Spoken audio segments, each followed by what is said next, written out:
All righty, there we go. All right. Well, good evening, everyone, and thanks for joining us. And I hope that you do have some questions because it will make for a very lively conversation. I also noticed that for somebody who wrote the book, I didn't get the title of the book I wrote about Frank exactly right at the bottom of the screen. It actually should be Frank, the story of Frances Folsom Cleveland, America's youngest first lady. So my editor missed that one. And so did I for that matter. But I've got a photograph of the book cover at the very end in case any of you are interested in it and haven't had an opportunity to read it yet. So we are going to talk about Frank, and I'm going to call her that for the duration of the presentation, simply because that's how I came to know her in my head and think of her. It was an early nickname. It was not an attempt, as we might think of it today in the 21st century, because daddy wanted a boy. Frank was actually a common nickname for girls and women who were named Frances. So that was the name she went by. In fact, she was so accustomed to being called Frank that they finally had to list her as Frank Clara Folsom on the rolls in public school, because otherwise they would group her in with the boys. So even then she had some issues. It was also occasionally not viewed so much as a unisex name, even though it was used that way in many cases. And I've run across other instances of Franceses from that time period who were known to family and friends as Frank. So she was born toward the end of the Civil War, July of 1864, and she had a relatively long life. She lived through both World Wars I and II. We'll hear a little bit about her activities during World War I. She wasn't as engaged with what was taking place in World War II, although she did have a daughter who was living in England, and no doubt that probably was a great deal of concern for her. But by that point, she's in her late 70s, early 80s, and so the possibility of going there or to see or be with her daughter was just not an option. And okay, so this is one of our early photographs of Frank. This is a picture actually with her Wells classmates. And the best that I am able to tell, I would say that this second person from our left is she. You might think it is this person, but I'm looking at the shape of the eyes and also the shape of the cheek, and I would guess that that is probably who she is. There are, let's see, we've got 8 girls in this picture. There were actually 6 in her graduating class. One of the women who's probably in this picture was her roommate, Catherine Willard. And Catherine Willard was the niece of Frances Willard, also, by the way, called Frank by her contemporaries. And Frances Willard was the founder of the Women's Christian Temperance Union, the group of women who were very active in trying to outlaw the manufacture and consumption of alcohol.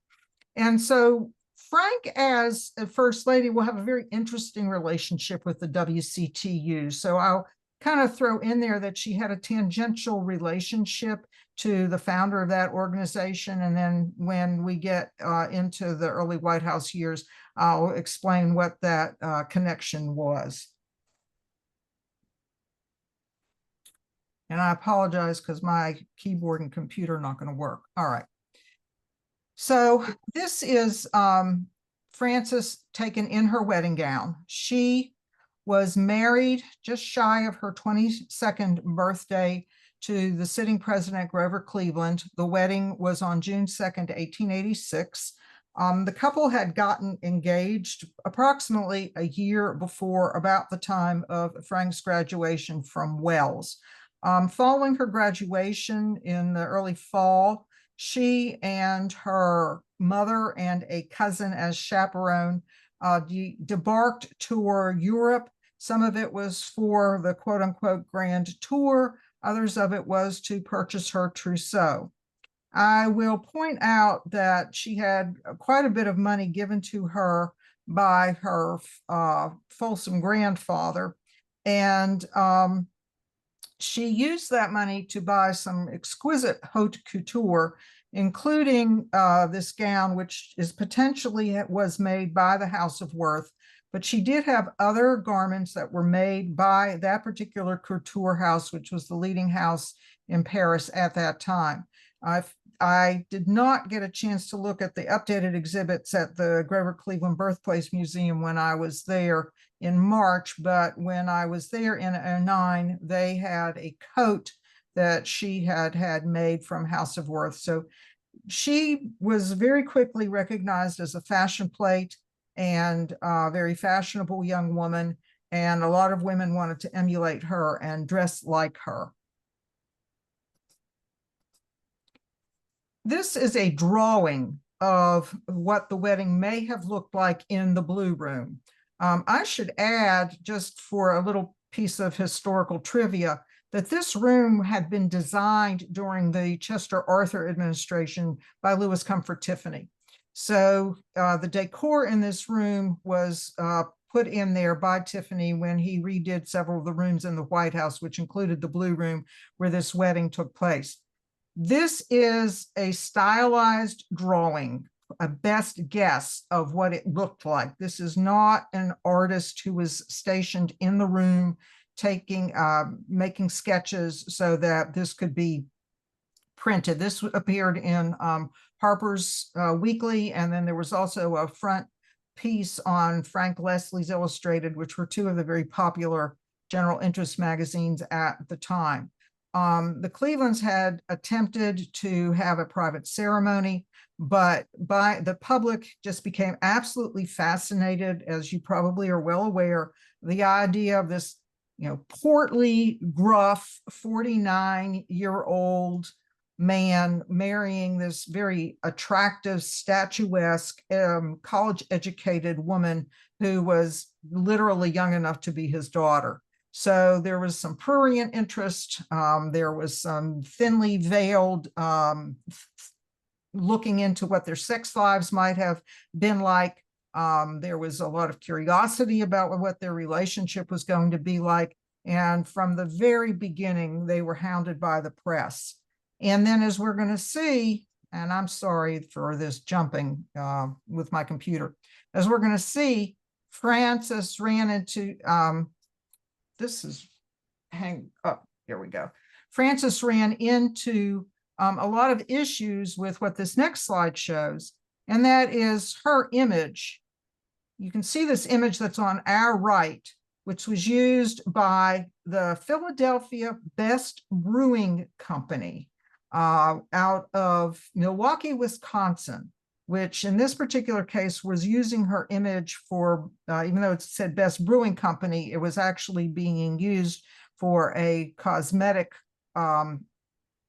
cream product. But they took this image from her on our left and copied it and used it, obviously without her permission, to advertise their cold cream. Her image was appropriated to sell liver pills, kidney pills, elixirs, thread, sewing machine, soaps, hats, and even cigars. There were attempts by Cleveland's political supporters to pass legislation that would not allow a famous person's image to be used for advertising without that person's permission. But Cleveland, because he vetoed so many congressional bills, angered enough members of Congress that they refused to pass the legislation, even though they adored Frances. It's kind of like what we have sometimes in our own lifetimes. The First Lady has a much higher popularity rating than the president does. But even though Frances's very high popularity rating was such that members of Congress loved her, they weren't willing to pass this legislation to protect her. And so from the very beginning, she very much became almost what you could say is public property. The other thing that kind of happened during this is the public and the general attitude took these images of her, of this demure, very attractive, sweet-looking woman, and immediately typed her into what was then known as the cult of true womanhood. So she was slotted by the general public into a woman who was charming, who was solicitous, who was beautiful, who was easy to get along with. And while we see in her correspondence that she certainly had some of these qualities, it also created such an image of her that she had difficulty being who she really was. So we think today about celebrities who are put up on pedestals and the public projects an image of who they think this person is, with the danger that that person's going to fall off the pedestal when it's suddenly found that they have feet of clay clear to their waists. But that's really very much the situation that Frances found herself in. Now, that being said, in her correspondence with who was then the lady principal, Helen Fairchild Smith, Helen is reinforcing this idea of the very domestic wife and mother to future mother and woman, and her own mother is kind of forcing that upon her. So she's really being pushed and pulled into these images of what's expected of her without a real opportunity to develop her own personality. This is a picture of her in the White House. This was taken during the first term. So bear in mind, the Clevelands marry in June of '86, and they have the election November of '88. Cleveland loses in the Electoral College vote, even though he won the popular vote. So they're out in March of '89. So she doesn't have a full, it's about roughly 2.5 years. One of the things that this picture shows is, if you look really carefully, this looks like this is, a sitting room, possibly her bedroom. And one of the things that Grover Cleveland writes in a letter to one of his sisters prior to the marriage was he was looking for a room that Frank could use so that she could sit in, because the White House, the West Wing as we know it, was not built until Theodore Roosevelt's administration. And you may have followed all of the issues that have been surrounded the trauma of the East Wing's demolition. That was also put into place during the Theodore Roosevelt administration, and then enlarged during the FDR era, and then redone when the White House was redone under Truman. So this is a small room. This looks like tea fixings, if you will, on a tray table here. She's got the fire in the fireplace. Frank received an enormous amount of correspondence. Some of it she responded to herself, some of it she made notes, and others in the White House wrote letters for her. This is long before the era of the First Lady having a secretary. Typically, you had a relative who would come in and help you, or perhaps a close friend. One of the things I did not find in doing my research on her is who may have served in the secretary's capacity. I did find some letters that looked like they were written in Daniel Lamont's handwriting, and Lamont was kind of like a quasi chief of staff, general factotum to Grover, and in some ways he began to fulfill that role for Frank as well. So I mentioned that Frank really has to meet these social expectations of this woman, and she makes the acquaintance. So let me back up. In 1887, she gets elected to the Board of Trustees for Wells College. She'll serve in that capacity for 40 years, 1887 to 1927. During her first meeting, she meets the gentleman that's on your left in this photograph, and that is Richard Watson Gilder. Gilder started out as a newspaper man in New Jersey. He is from Bordentown, New Jersey, and he eventually became editor of Scribner's magazine, and that turned into the Century Illustrated. The Century Illustrated is considered by many who study these this particular era, it was probably considered the most influential general interest magazine in the United States at that time. This Gilder is responsible through the publication of to help facilitate the publication of Mark Twain. William Dean Howells, Henry James, and I've lost my note on who the other person was. But you can get an idea of the caliber of people that he was promoting to help build and strengthen American literature. His wife, Helen Decay Gilder, founded the Art Students League. That is notable because that league admitted both men and women artists, whereas the other art league was a male-only bastion. Something clicked when Frank met Richard Watson Gilder. She took to him immediately. She invited him back to Washington with her to meet Grover Cleveland. He and Grover Cleveland were roughly the same age. The two men hit it off. And from there, you get the building of a very strong relationship between these two couples, which lasted until each of the deaths of first Grover Cleveland, then the next year Richard Watson Cleveland, and then Helena Gilder dies in 1916. But one of the things that happened from this relationship is that the Gilders had a summer home in Buzzards Bay, Massachusetts. And Frank in 1887 decamps to the Gilders' summer home. She has kind of gotten fed up with being First Lady. She's kind of gotten fed up with her husband's inordinate fascination with fishing, and she just sort of needs to be herself. There's a very interesting letter in the archives that talks about how he, wants to see her when he comes up to visit her. He's in Washington, she's up in Massachusetts, but he insists that he just must needs go fishing. But so eventually the Clevelands purchased their own property in Buzzards Bay. And it is there that both Clevelands get pulled into the Gilders milieu. And that milieu includes Mark Twain, Samuel Clemens, who we all know as Mark Twain. This gentleman, Joseph Johnson, who made he actually performed with John Wilkes Booth and Booth's brother, before John Wilkes Booth's notoriety, of course. But then he made his name in his older years as playing the character of Rip Van Winkle. And a couple of other artists. On the left, this is a photograph of Frank up at Marion, Massachusetts. This is where the Gilders' home was, in what they called the studio.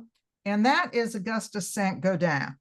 And he was a famous sculptor. You may have seen the frieze that he sculpted. I've forgotten the correct name for it, but it is of colored troops who were marching during the Civil War. It's a very detailed and fascinating sculpture if you ever have a chance to view it.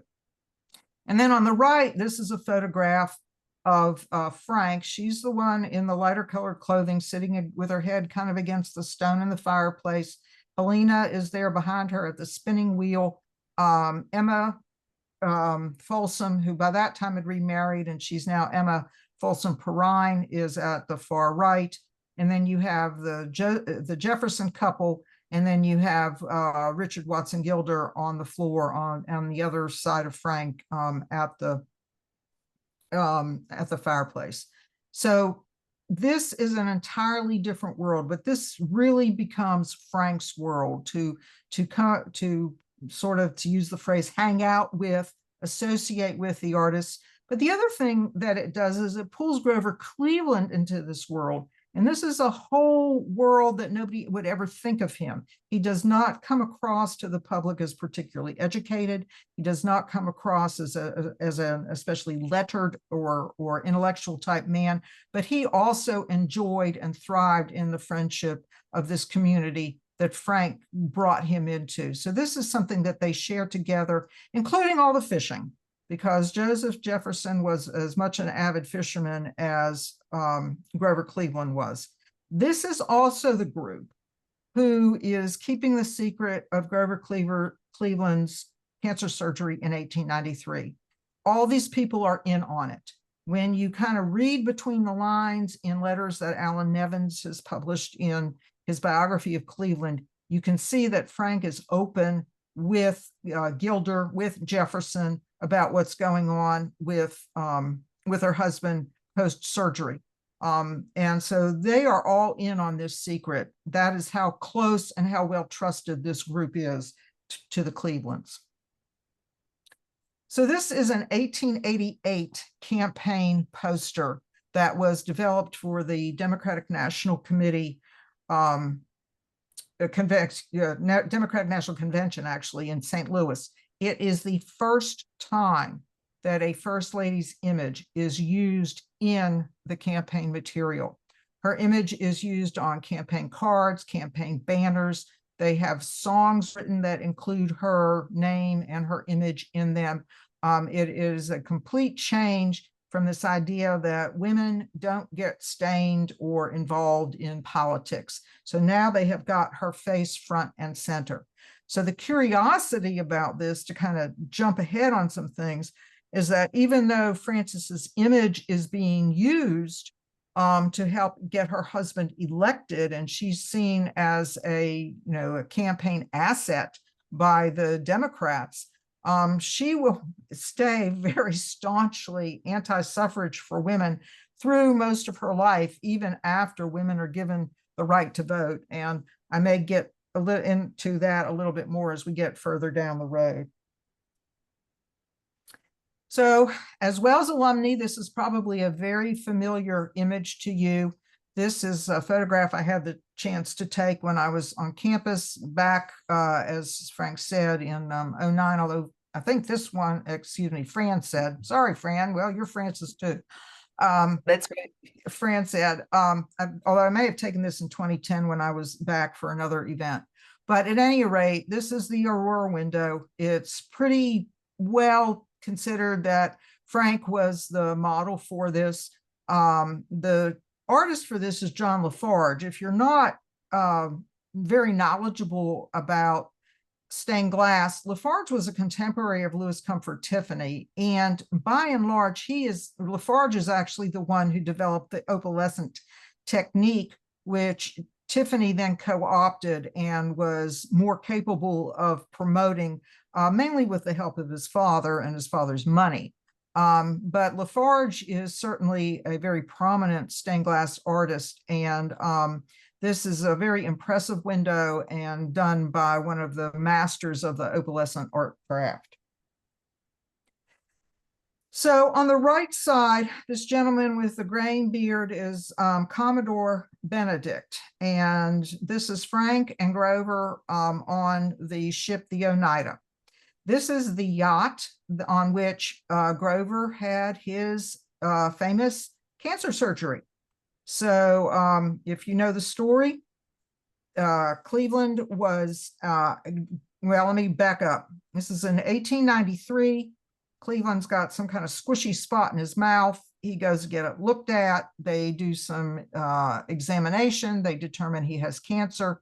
The country is in terrible economic condition right now. There's been a run on silver. The treasury is depleted of, a run on gold as silver is becoming devalued. The treasury is about running out of gold. The inflation is very high. And Cleveland is concerned that if word gets out about the fact that he is sick, that is going to bring even more of an economic disaster on the country. So it is arranged for this surgery to be done in secret, and it is done on this yacht, which, if you think about it, is just horrifically dangerous. You've got this overweight man. Most likely he was probably diabetic at this point. He has other health issues. You're going to sedate him with ether, which was still kind of in its experimental stages. So you have to make a provision, try to guess what's going to be the correct amount for him. And then you also have got this vessel that, even though it's anchored, is not exactly going to stay precisely still. And then, as I made in the comment in March in New Jersey, the other side of this is, God forbid something went wrong with that surgery. It's not like you can load him into a horse and a buggy and a horse with a horse attached to it and get him down to the hospital. You're talking about being offshore at sea. So this is very, very high risk. And amazingly, it all gets pulled off. The story does break at the end of August. I did discover all that information as a very naive and new author. I didn't realize I was sitting on a good bombshell that I should have included in the book. Somebody beat me to it with their book, The President is a Sick Man. But yeah, Philadelphia reporter broke the story, had the whole detail on it, and the Cleveland administration went to work to totally discredit this man. It ruined his career in journalism. And it wasn't until 1921 when a story came out in the Saturday Evening Post by one of the dentists that said, yes, this is the story that was published at the in August of 08, not 08, excuse me, in August of 1893 was completely true. This is a photograph of the Clevelands with their 3 children. And this is where they are at Gray Gables. That was the name they gave to their home in Massachusetts. I love these girls' hats. You got to look at that with all those all that ornamentation. And I am guessing by Frances's shape, she is most likely pregnant with Richard, who would be their 4th child. He was born in at the end of October, 1897. They would go on to have a 5th child, Frances Grover Cleveland, born in July of 1903. And then their oldest girl, Ruth, dies of diphtheria in January of 04. As a result of that, the Clevelands sell this house in Massachusetts because it held way too many memories for them. And they ended up purchasing property in New Hampshire, Tamworth, New Hampshire, which is still the area where at least one of the Cleveland descendants lives. That's George Cleveland, a son of Richard. And it's that property stayed, or excuse me, Frances maintained ownership of that property even after she married Thomas Preston. This is a photo of her working in a study in the 2nd administration. I wanted to print that. If you look real carefully at the mantelpiece, you'll see photographs that look like probably of her children. The dress that she's wearing, you can see that she's always keeping up with the latest styles. One of the comments that's made about her clothing was actually made by one of Woodrow Wilson's daughters, because the Clevelands settled in Princeton after their second term ended. And Wilson ended up being president of Princeton at the time. And one of the daughters said it was always a lot of fun to decide what outfit Mrs. Cleveland would show up in next, because she was considered so beautifully dressed. And then this is her official picture by the artist Under Zorn, and it was painted in 1899. So I mentioned earlier the Women's Christian Temperance Union, and I want you to notice the little hint of décolletage, the relatively bare arms. So early in the administration, so in it would have been in late fall of 1886, early 1887, the Women's Christian Temperance Union circulated a petition and then sent it to Frances, asking her that she would please dress more conservatively, not bare her arms, not show décolletage, so that she could be a good example for the other women in the country. And you can see how seriously she took that, because this is the gown that she wore for her official portrait. Also, there is a painting of her in the nude that Helen Decay Gilder made of her. And one of the things that I think is interesting when I look at Frances's clothing is she strikes me as somebody who was very sensual, and she conveyed her sensuality in the clothing that she chose. So yes, we see her, in this office picture with her being, with her having, in the fashionable clothing of the mutton sleeves and the high neck, but in her formal wear, is where she really expressed herself sensually. And when we get to the end and you see the cover of my book, you'll see the gown that is, she was in that photo, that is the photograph that I used for it. This is one of the last photographs taken of the Clevelands before Grover Cleveland passes away. He died in June of 1908.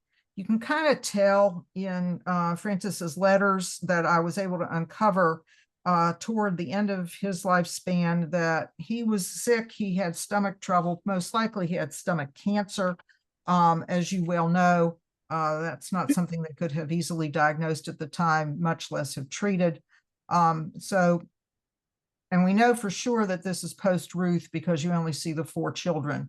So you've got what would now be the child who was born second. This is Esther. This would be their youngest, of course, Frances Grover. This is Richard. And then this is Marion. Esther is the only child who was born in the White House. She was born in September of 1893. Marion was born in 1895, Richard in 97, and as I said earlier, Frances Grover in 03. Ruth was born in 1891 after the Clevelands left the White House for the first time. So we're going to kind of fast forward. This is 1913, and this is Frances Cleveland, now Frances Preston, and she's married Thomas Preston, who had been a student working on his doctorate at Princeton. So I strongly suspect that she knew him. And then the scuttlebutt was that she installed him at Wells in a professor's position so that she could keep an eye on him. So she married him in February of 1913, and the two traveled and had a place in Dunedin, Florida for many, many years. And then, of course, they had the place in New Hampshire and maintained the place in New Jersey. The couple had probably a lot more in common than we probably think of Frances having with Grover. Both of them were very into education. They were, they enjoyed traveling. She traveled to Europe, Asia, and South America with him. He actually crocheted. So when Frances would take up her knitting needles, he'd take up his crochet hook. So there was certainly a lot of compatibility and camaraderie. And the few things that you can find about them indicate that he was pleasant. He had a good sense of humor.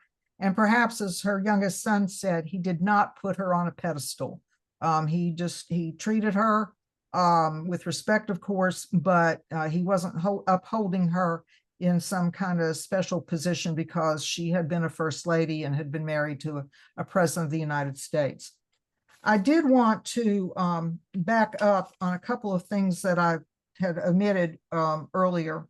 So when Frances was in Washington as the first lady, she was a strong supporter of the Washington Home for Friends of Colored Girls, and she was also a member of the Colony Christian Club, which provided food and gifts for local children.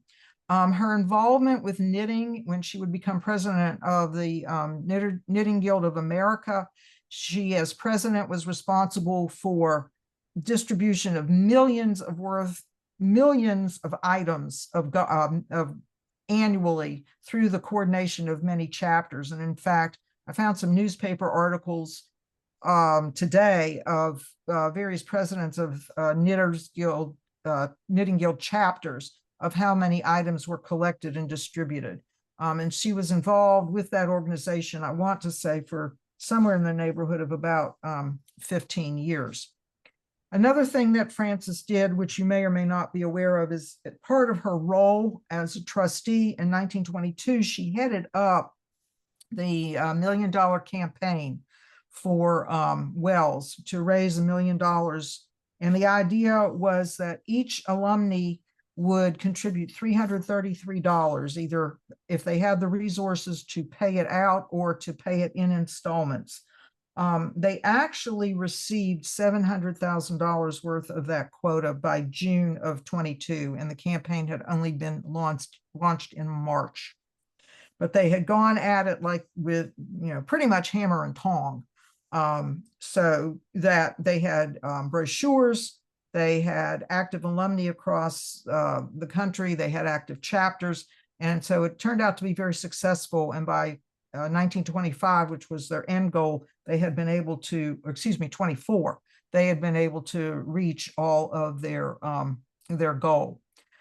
One of the other things that's interesting about Frank's relationship with Preston is that whereas she was studiously apolitical during Cleveland's lifetime, she became very political during World War I, becoming active in what was called the National Security League. This was something she was in partly with her relationship. She was good friends with Edith Roosevelt, who was also a knitter, who headed the Knitters Guild chapter on Long Island, and that she knew Theodore Roosevelt. And it was an attempt to strengthen American preparedness and to gain American support for the war.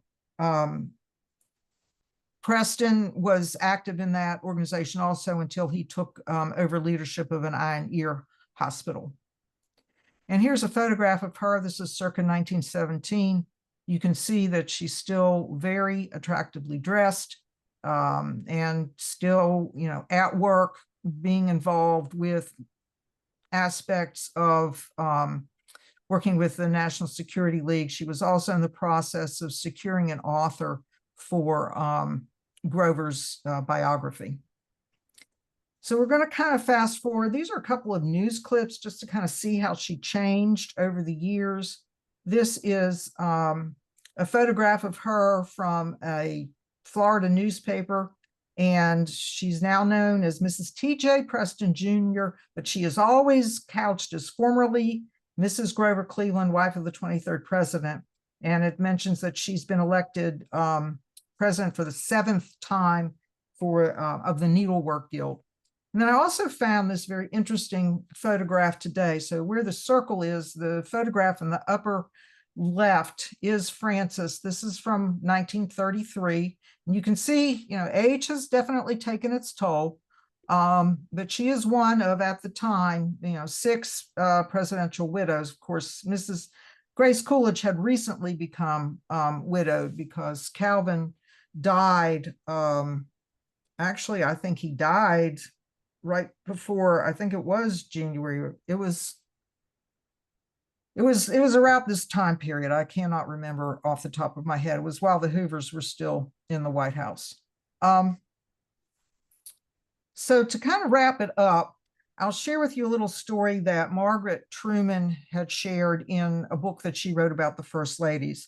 This was 1946. And of course, now Truman is in the White House and they are having a gathering of various dignitaries at a special celebration.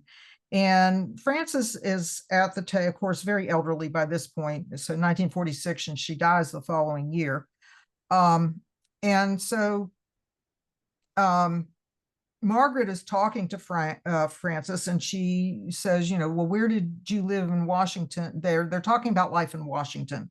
And Frances is talking about her life in Washington, and Margaret is talking about hers. And so finally, Margaret says, well, where did you live when you were in Washington, Mrs. Preston? And she says, where you're living right now, Margaret. I'm the former Mrs. Grover Cleveland.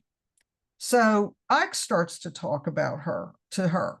And he, finally says, well, how do you know so much about the White House in Washington? And so Margaret says, General Eisenhower, you are talking to the former Mrs. Grover Cleveland. So she carried that with her all the way to the end of her life. She died on October 29th, in which she had gone to Baltimore to celebrate her son Richard's 50th birthday. She actually died in her sleep on his birthday. And then Preston died. She's buried next to Grover Cleveland and Ruth. Preston is not buried near her. He is buried elsewhere, also in the state of New Jersey. So this is the book that I have written. You can see another dress, like I pointed out, somewhat sheer, a little bit of a neckline. There's also a photograph of her in a gown, which has straps at the shoulders and a square neckline. I also have put up here two websites. I have written several articles about Frank for the White House Historical Association. They were originally published in their quarterly journal, and they've now made these available online because sufficient time has passed now that they're now publicly available. So one is on Frances' love of theater, the other is about her wardrobe. So if you have an interest, you can go to whha.org, and in the search bar, just put in Frances Cleveland. These will come up. They had done an oral history with me on Frank and her love of the theater and places she visited in Washington. I don't know if they've taken that down or if it just doesn't show up using the Frances Cleveland search, but that may still be in there. So, Fran, if we have time, I'll answer some questions.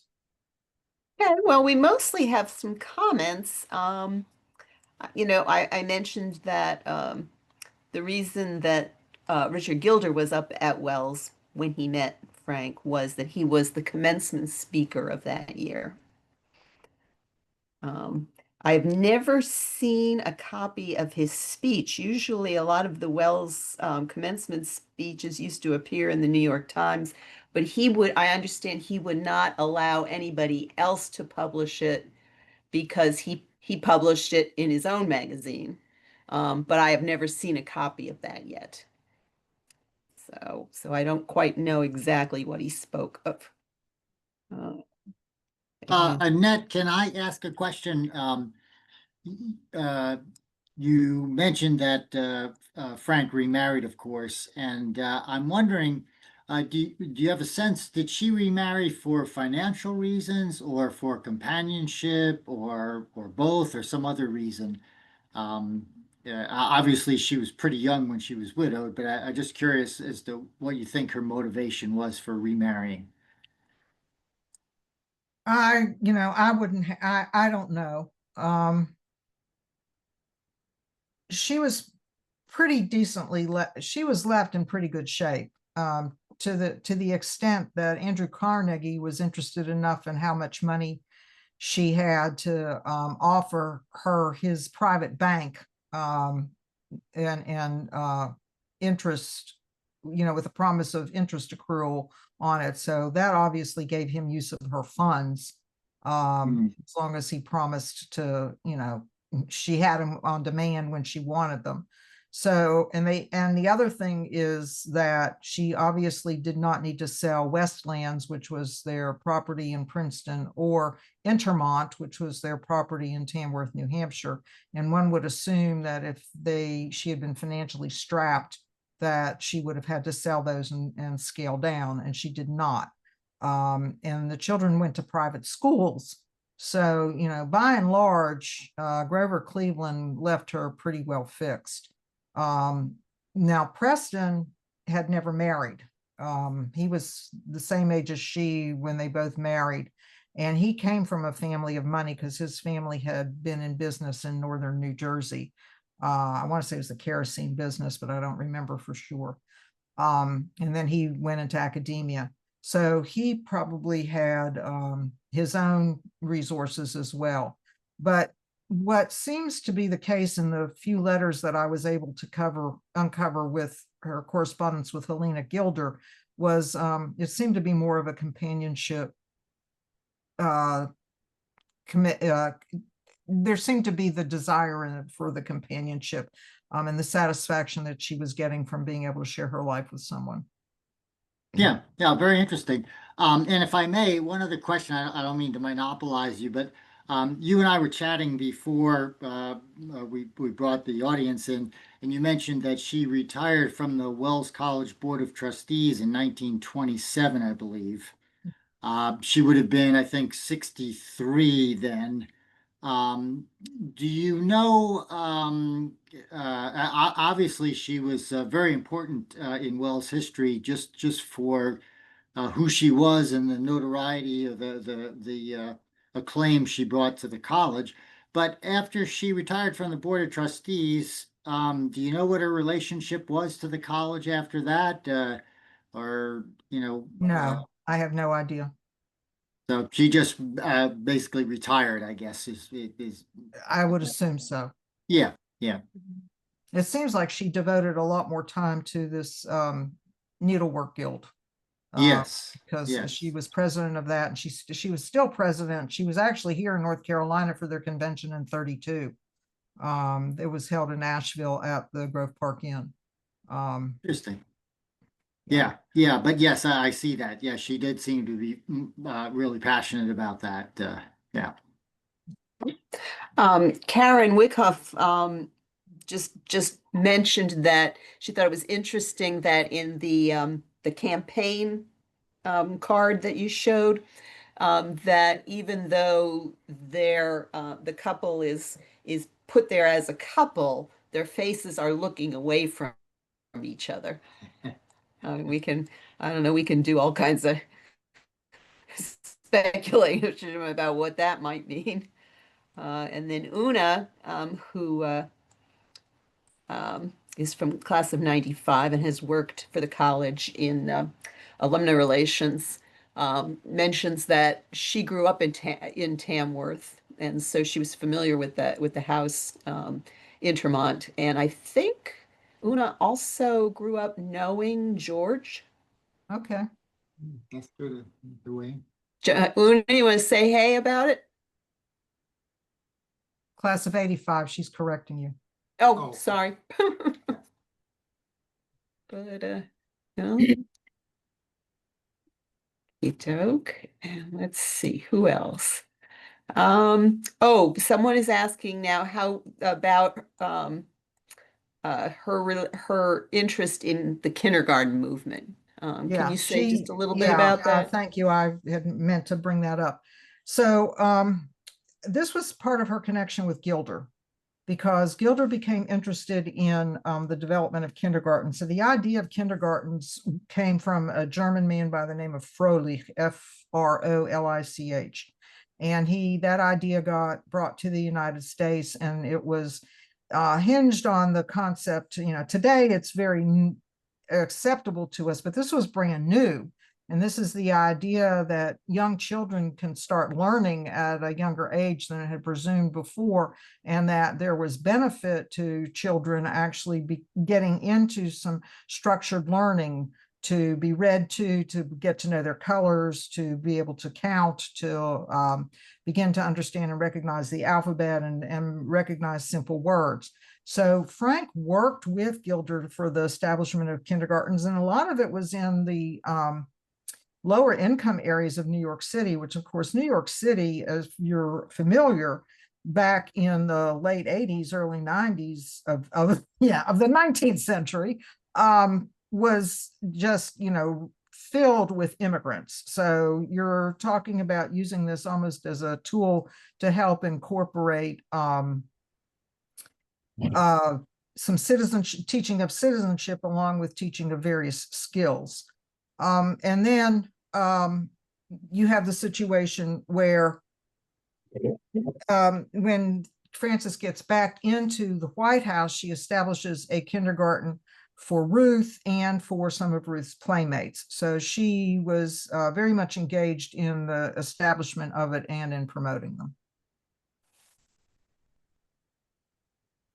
Okay, Karen came back with mentioning that Frank had given a lot of books to uh, the library after the main fire in 1888. And for those of you who, most of you will remember your history about how after when the fire happened, the most of the campus was confined to the main building, which of course was totally destroyed. And so we lost the library, and Helen Fairchild Smith had sent letters out to people just begging for works for the library, and apparently Frank responded, because a lot of them were gifts from her. And as you mentioned, she and Frank and Helen Fairchild Smith had a very close relationship. Um, they um, they were the only two women on the board for quite a number of, for something close to 20 years, before we started to have some other alumni come onto the board. And so, they were the two girls in the room with the guys, and I think they became close from that experience.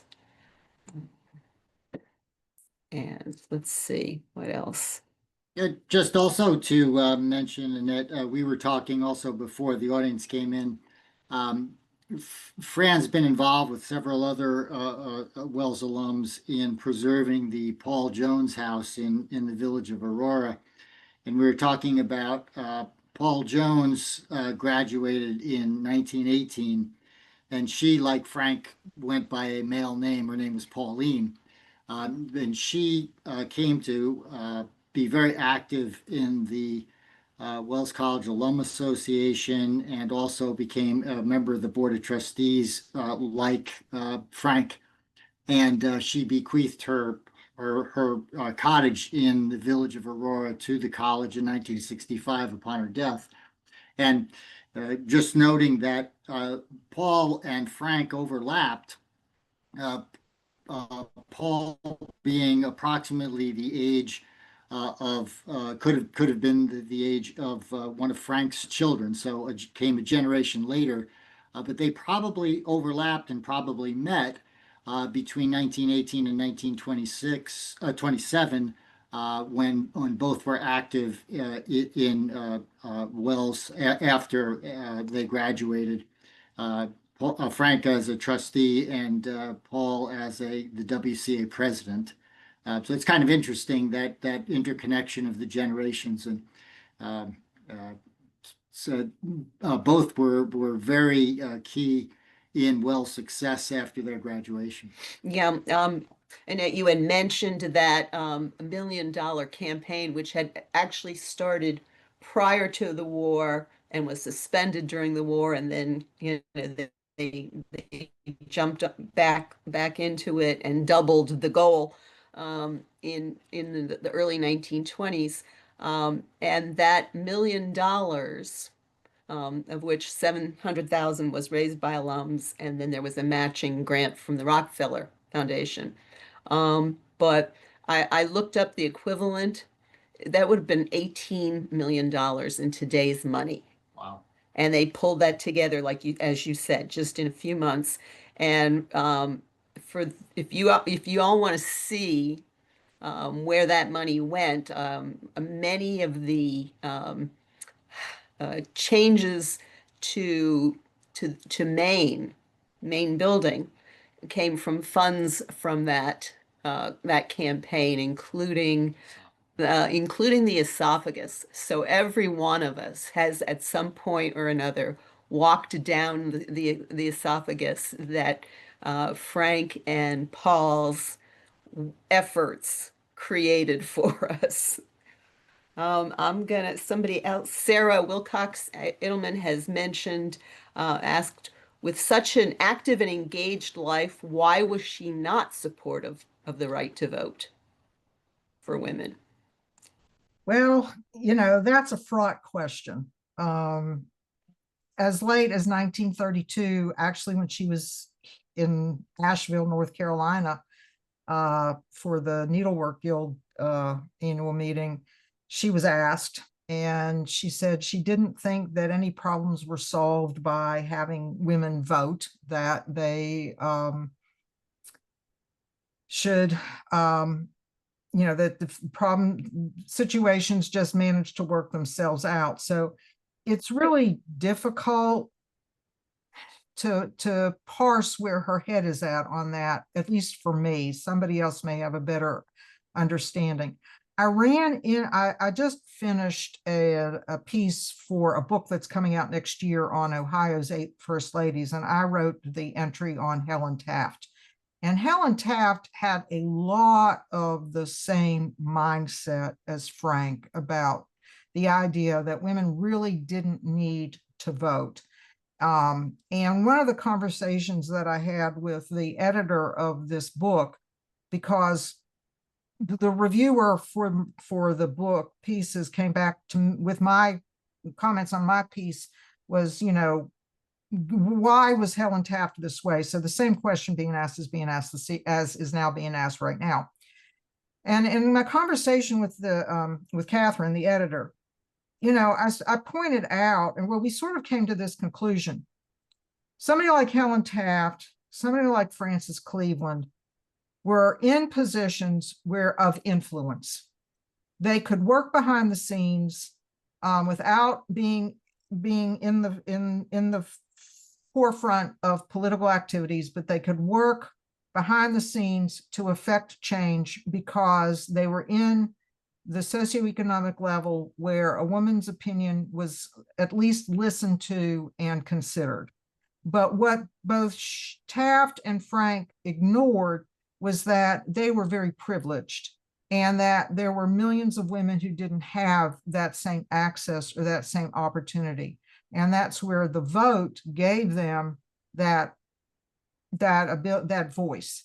Now, the curious thing about Helen Taft is her own daughter, also named Helen, who earned a PhD, was very strong pro-suffrage and was able to successfully convince both her mother and her father to support women's suffrage. And they both came out pro-suffrage about 17 or 18.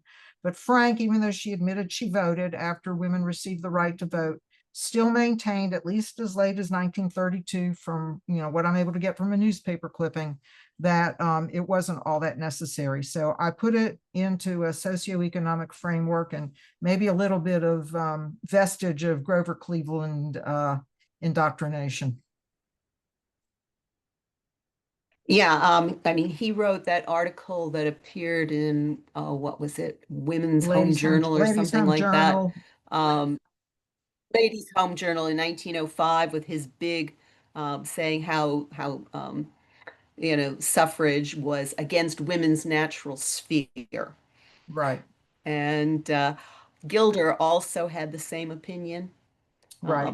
And his family, including his sister and Helena as well, they were all of that same idea. So, she had a lot of influence from in different directions that were also, giving her the same message. Karen mentions the dates don't line up. The fire. Oh, Karen. Frank's graduation was 1885. She became a trustee in 1887, and the fire was 1888. So yeah, she was like newly a trustee when the fire happened. And I guess it wasn't you. I guess it was Jane Diekman who had said on election day of 1888. Frank had spent the day with William Henry Miller, the architect of the new Maine, and that she had suggested that the windows all needed to be bigger. So those of us who enjoyed sunsets out of our windows on fourth floor Maine, you could thank Frank for that too.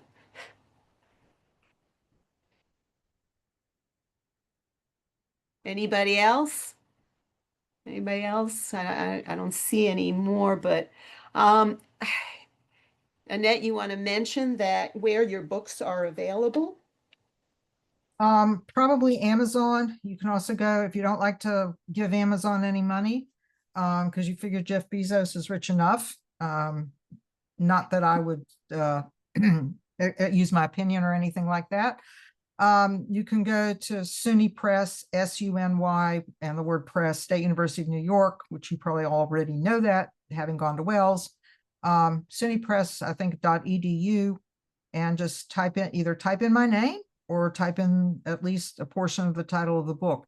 I think it has reached print on the demand state, but it's still available and it's still out there. Okay, well, sounds like a second edition might be in order.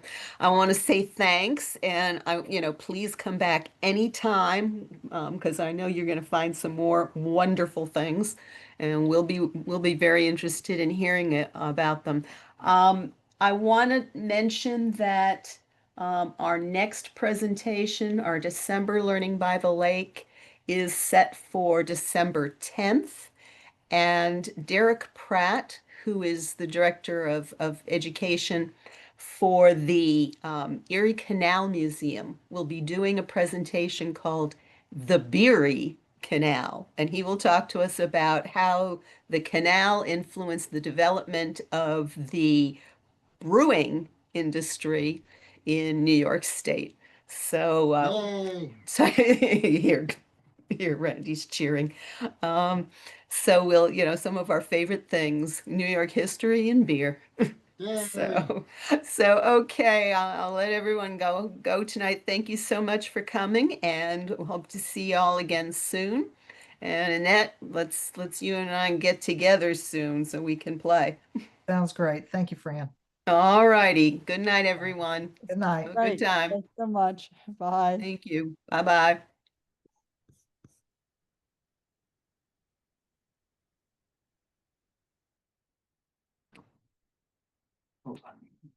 End meeting for all. Yeah, you can do that.